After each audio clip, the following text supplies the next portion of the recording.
বিসমিল্লাহির রহমানির রহিম। আসসালামু আলাইকুম। সবাই কেমন আছো? আশা করি আল্লাহর অশেষ রহমতে সবাই খুব ভালো আছো। আলহামদুলিল্লাহ, আমিও আমার পরিবারের সবাইকে নিয়ে ভালো আছি। নতুন আরেকটি ব্লগ শুরু করলাম। আশা করি তোমাদের ভালো লাগবে, আর ভালো লাগলে অবশ্যই একটা লাইক দিয়ে ভিডিওটি দেখা শুরু করবে। তো ঘরের গাছগুলো বাহিরে রোদে দিয়েছিলাম, কেননা মাঝে সাঝে বাহিরে একটু রোদে দিতে হয়, তাহলে কিন্তু ইনডোর প্ল্যান্টগুলো খুব ভালো থাকে।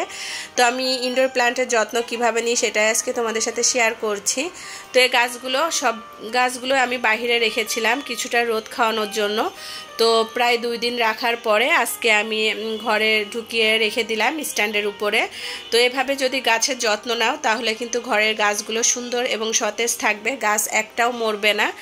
আর দেখো, আমার মানি প্ল্যান্ট গাছ আমি যত দেখছি ততই মুগ্ধ হচ্ছি।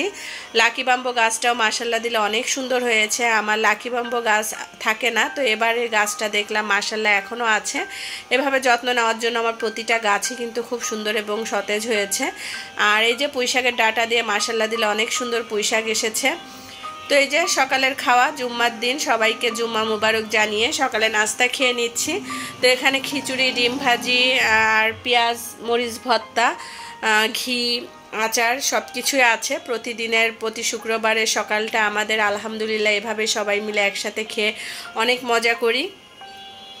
তো এদিকে আমার ছোটো মেয়ে আমসত্ত্ব খাবে, তার তো জ্বর এসেছে। আর এই আমসত্ত্বগুলো আমার মেজো মামি, আমার মেজো যা দিয়েছে, গ্রামে গেলে পারে তারা দিয়েছিল, সেগুলো এভাবে আস্তই রেখেছি, কাটা হয়নি। তো সে খুব যুদ্ধ করছে এক পিস আমসত্ত্ব কাটার জন্য। তো আমি বললাম ঠিক আছে বাবা দাও, আমি কেটে দিচ্ছি। তো এভাবে আমি কাঁচি দিয়ে ছোট ছোট পিস পিস করে দিচ্ছি। আমার মেয়ে বলছিল যে আম্মু ছোট ছোট পিস করে রাখো, যখন খেতে ইচ্ছা করবে এক পিস নিয়ে আমি খেয়ে নিব। তো সে মরিচ আর লবণ দিয়ে খাবে, যেহেতু তার মুখে কোনো স্বাদ নেই। প্রচুর ঠান্ডা লাগলে কিন্তু মুখে একটুও স্বাদ থাকে না। তো ইনশাল্লাহ ডাক্তার দেখানো হয়েছে, অ্যান্টিবায়োটিক চলছে। আশা করি খুব তাড়াতাড়ি আমার মেয়ে সুস্থ হয়ে যাবে। পড়ালেখা সবই এখন বন্ধ আছে, কোচিং স্কুল সব কিছুই বন্ধ, যেতে দিচ্ছি না, সুস্থ হওয়ার পরে পাঠাবো। তো এই যে আমি ছোট ছোট পিস করে কিন্তু আমসত্ত্বগুলো কেটে একটা বক্সে ফ্রিজে রেখে দিব, তাহলে মন চেলে একটু একটু নিয়ে খেতে পারবে সবাই। আর এই যে সকালে নাস্তা খেয়ে ইনডোর প্ল্যান্ট গাছের যত্ন নিয়ে তারপরে এই যে মাছের বাজার গুছাতে চলে আসলাম। শুক্রবারের দিন তোমাদের ভাই বাজারে গিয়েছিল, আর এখানে প্রায় 3 কেজির বেশি তেলাপিয়া মাছ এনেছে। আর আনা হয়েছে 4 কেজি ওজনের একটা পাঙাশ মাছ। আর এদিকে এই যে একটা ইলিশ মাছ এনেছি, এই ইলিশ মাছের কেজি নিয়েছে 1400 টাকা কেজি, একটা মাছ নিয়েছে 1130 টাকা। 2টো ব্রয়লার মুরগি আনা হয়েছে, একটা লেয়ার মুরগি আনা হয়েছে। এবার এগুলো সব কিছু পরিষ্কার করে ধুয়ে ফ্রিজে রেখে দিব। আর এই যে পুঁটি মাছ এনেছি, বড় বড় পুঁটি দেখে তোমাদের ভাই পুঁটি মাছ এনেছে, এগুলো ভাজবো। তো তার আগে ছেলে মেয়েদের স্কুল ড্রেস ওয়াশ করার জন্য ওয়াশিং মেশিনে টাইম সেট করে রেখে আমি আমার অন্যান্য কাজগুলো করে নিব। যেহেতু স্কুল বন্ধ শুক্র শনি এই 2 দিন, সেই জন্য চিন্তা করলাম স্কুল ড্রেসগুলিও ক্লিন করে ফেলি এ ফাঁকে। আর এই তো আমার ছেলের অ্যাকুরিয়াম, একটা মাছ, বেশি মাছ নেই, এখানে একটা মাছ আছে। মাছটা কিন্তু মাশাল্লাহ দিলে অনেক সুন্দর। তো আজকে বুয়া আসবে না, খালা আসবে না, তো সেই জন্য ঘরটাও ক্লিন করে নিতে হচ্ছে। তো একটার পর একটা কাজ যেন পিছু ছাড়তেই চাচ্ছে না, আর একটু আগাতে পারছি না। যেদিনই মাছের বাজার থাকে না কেন সেদিন আমার কাজটা একটু দেরি হয়ে যায়। তো ঘর ঝাড়াটা আমি ঝাড়ছি না, আমার বড় মেয়ে ঘর ঝেড়ে দিচ্ছে, ছোট মেয়ে বিছানা সোফা এগুলো ঝেড়ে দিয়েছে, আর আমার বড় মেয়ে ঘর ঝাড়ছে। তো এভাবে ছেলে মেয়েদের মাঝে কাজ ভাগ করে দিলে কোনো সমস্যা হয় না, ওরা কিন্তু মিলেমিশে খুব সুন্দর করে কাজ করে। আর এই যে জুম্মার নামাজ শেষ, সবাই বের হয়ে পড়েছে। এদিকে আমি মাছ ভাজাও শুরু করে দিয়েছি। তো আজকে জুম্মার দিনে দুপুরে খাবারটা একটু অন্যরকম হবে। যেমন এদিকে মাছ ভাজা করছিলাম, পুঁটি মাছটা আমি একটু কড়া করে ভাজি করে নিচ্ছি। তো এই যে কিছু মাছ ভেজে আমি উঠিয়েও নিয়েছি, মচমচে করে ভেজে নিয়েছি। মাছ ভাজি করছি আর মাছগুলো গুছিয়ে নিচ্ছি, ধুয়ে পরিষ্কার করে নিয়ে তারপর আমি পলিথিন করে রেখে দিব ফ্রিজে। যখন প্রয়োজন হবে এক একটা পলিথিন বের করে প্রতিদিনের মতো আমি রান্না করে নিতে পারবো। সেই জন্য আমি মাছ বেশি করে আনলে কিন্তু আমি ভাগ করে রাখি। আর এই যে আমার এই মুরগি থেকে একটা ডিম হয়েছে, যেহেতু এটা লেয়ার মুরগি, আর লেয়ার মুরগি কাটলে কিন্তু ডিম পাওয়া যায়, একটা আস্ত ডিম পেয়েছি। মাছগুলো আমি এভাবে একটু চিড়ে চিড়ে দিচ্ছি, তাহলে কিন্তু ভিতরে মশলা যাবে আর খেতেও ভালো লাগবে। তো আজকে পুঁটি মাছ আর তেলাপিয়া মাছ এ দুটো মাছই ভাজি করা হবে। আর তেলাপিয়া মাছটা আস্ত করে ভাজবো বলে এরকম একটু মিডিয়াম সাইজের আনা হয়েছে, এক একজনের জন্য এক এক পিস মাছ।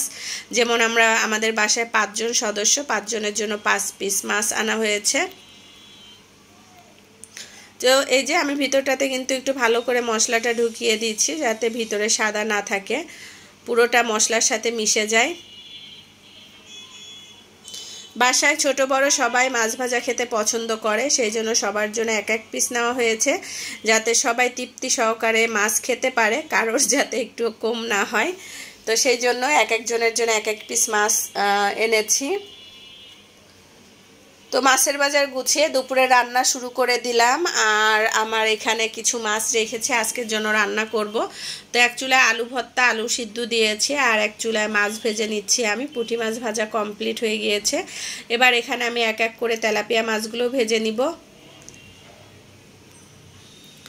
আমার মিষ্টি মিষ্টি আপুদের জানায় আমার পক্ষ থেকে অনেক অনেক ভালোবাসা, এত সুন্দর সুন্দর কমেন্টস করার জন্য, আমাকে আমার পাশে থাকার জন্য, আমাকে সাপোর্ট করার জন্য। তোমাদের এই সাপোর্ট পেয়ে আমি আসলে খুবই আনন্দিত। তোমরা যদি এরকম সাপোর্ট না দিতে তাহলে আমার সামনে এগিয়ে যাওয়া সম্ভবই হতো না। সবাইকে আমার মন থেকে জানায় অনেক অনেক ভালোবাসা। তো এদিকে কিন্তু আমার মাছ ভাজা 2 পিস হয়ে গিয়েছে, আরও 2 পিসও ভেজে নিয়েছি। এভাবে একটু মচমচে করে ভেজে নিব। তো এই যে আজকে আবার তোমাদের ভাইয়া এই যে আমাদের জন্য আইসক্রিম এনেছে। তো সবাই মিলে আইসক্রিম খাচ্ছি আর মাছ ভাজি করছি। মাছ ভাজতে ভাজতে কিন্তু আমার গোসল, নামাজ কালাম সব কিছুই হয়ে গিয়েছে। চুলার উপর দিয়ে চুলাটা আস্তে করে দিয়ে গিয়েছিলাম। তোমাদের ভাইয়া যে দেখেছে, মেয়ে যে দেখেছে, এ ফাঁকে আমি আমার নামাজ গোসল সব কমপ্লিট করে নিয়েছি। আর এই যে তোমাদের ভাইয়া আসার সময় ড্রাগনও এনেছে, আইসক্রিম আর ড্রাগন এনেছে। তো মাছের উপরে পেঁয়াজ আর মরিচ একটু ভেজে দিলাম, তাহলে কিন্তু মাছটা খেতে অনেক টেস্টি লাগে।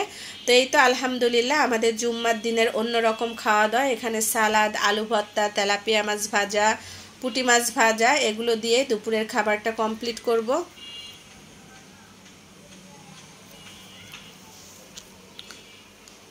তো এই যে কিছু খিচুড়ি ছিল আর অল্প কিছু ভাত রান্না করেছি। তো তোমাদের ভাই আর আমি খিচুড়ি দিয়ে দুপুরে খাবারটা কমপ্লিট করব। তো আমরা দুজন খিচুড়ি নিয়েছি, আর ভাত খাবে হলো আমার ছেলে। ও খিচুড়ি পছন্দ করে না, তো সেই জন্য ছেলের জন্য একটু ভাত রান্না করেছি। তো এই যে বিসমিল্লাহ বলে দুপুরের খাবার কমপ্লিট করব এখন। তো তোমাদের ভাই আর আমরা দুজনই বসেছি, আর ওরা ভাই বোনেরা মিলে টিভির রুমে বসে টিভি দেখছে আর খাবার খাচ্ছে। দুপুরে খাবার খেয়ে রেস্ট নিয়ে বিকালে যে চলে এসেছি একটু ছাদে। তো ছাদে অনেক দিন ওঠা হয় না। তো এই যে ছাদ বাগানের গাছগুলো দেখতেই পাচ্ছ, মাশাল্লাহ দিলে বৃষ্টি পেয়ে খুব সতেজ হয়েছে, অনেক ঘাসও হয়েছে যেহেতু বৃষ্টি পেয়েছে। পুঁইশাক গাছগুলো কিন্তু খুব সুন্দর হয়েছে, আর ডাটা দিয়ে এত সুন্দর পুঁইশাক গাছ, মাশাল্লাহ খুব সুন্দর লাগছে। আর এই তো একটা একটা আম আসে এই গাছটাতে আর পড়ে যায়, গাছের নিচটা একটু ক্লিন করে দিব। তো এদিকে সব গাছগুলো মাশাল্লাহ দিলে খুব সুন্দর লাগছিল। আর এই যে আপুর ড্রাগন গাছটার ফুল এসে এসে সব পড়ে গিয়েছে, মাত্র 2টো ড্রাগন আছে। মাশাল্লাহ দিলে ছাদে উঠেছে অনেক দিন পর, বেশ ভালোই লাগছে, খুব সুন্দর বাতাস।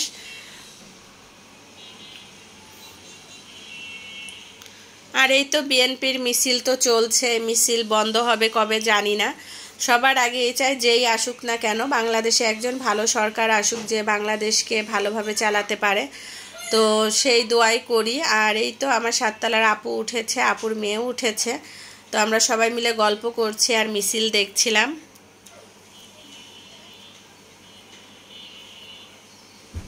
অনেক বড় মিছিল বের হয়েছে। তো এই যে গাছের গোড়ায় যে ঘাসগুলো হয়েছিল সেগুলো তোমাদের ভাইয়া উঠিয়ে ফেলছে, কেননা তাহলে কিন্তু গাছ দুর্বল হয়ে যায়, গাছের শক্তিটা কমে যায়। তো সেই জন্য এগুলো পরিষ্কার করে নিচ্ছে, আর এদিকে মেহেদি গাছটাও সরিয়ে দিচ্ছে। তো এই আর কি, আজকের মতো আমি আমার ভিডিওটি এখানেই শেষ করছি। সবাই ভালো থাকবে, সুস্থ থাকবে এবং সাবধানে থাকবে, আমাদের জন্য দোয়া করবে। আমিও আমার সকল ভাই ও আপুদের জন্য দোয়া করি। আল্লাহ হাফেজ, আসসালামু আলাইকুম।